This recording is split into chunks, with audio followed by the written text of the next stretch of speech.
The third clause is this: I am happy. This clause describes how the speaker is on the premise that the speaker exists in a point in time and a place.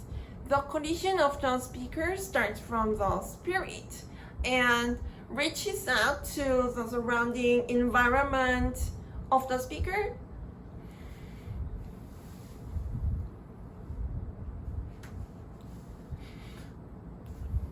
The adjective happy describes the spiritual condition of the speaker as the subject.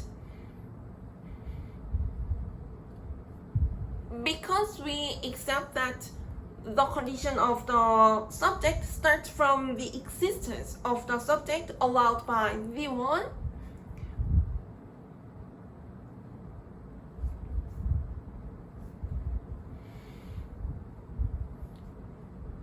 we can understand the intent of the speaker who states the condition of himself as the subject.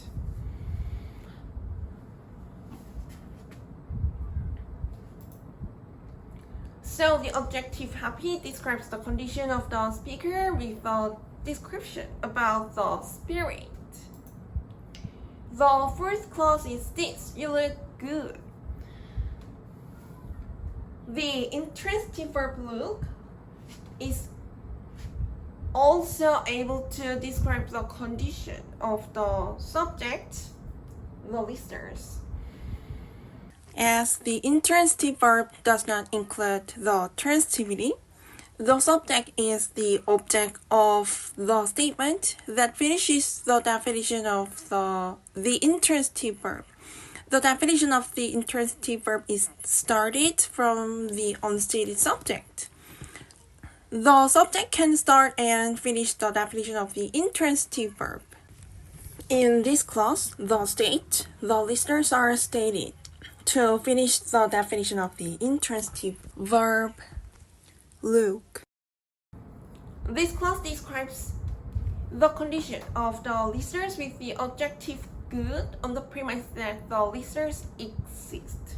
Because the fact that the personal pronoun you indicates the listeners means that the listeners exist. So we can be curious about who the listeners are.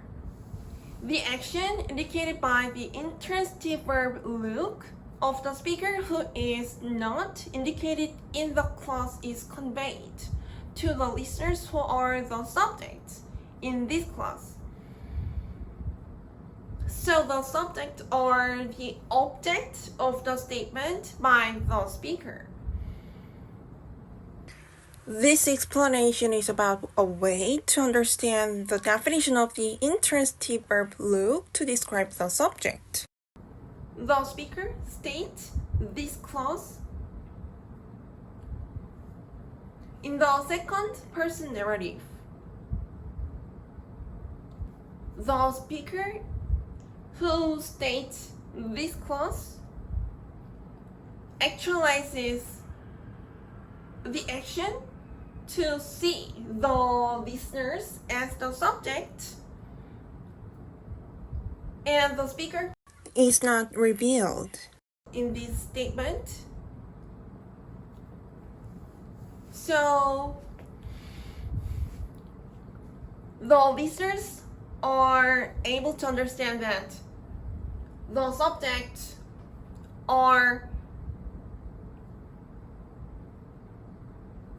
the object of the statement. The third definition of a verb is about an action of a subject. An action is a movement of the subject. There is a clause: I drink a cup of water. This clause describes the action of the speaker on the premise that the speaker exists in a point in time and a place. The transitive verb drink describes the action of the speaker as the subject.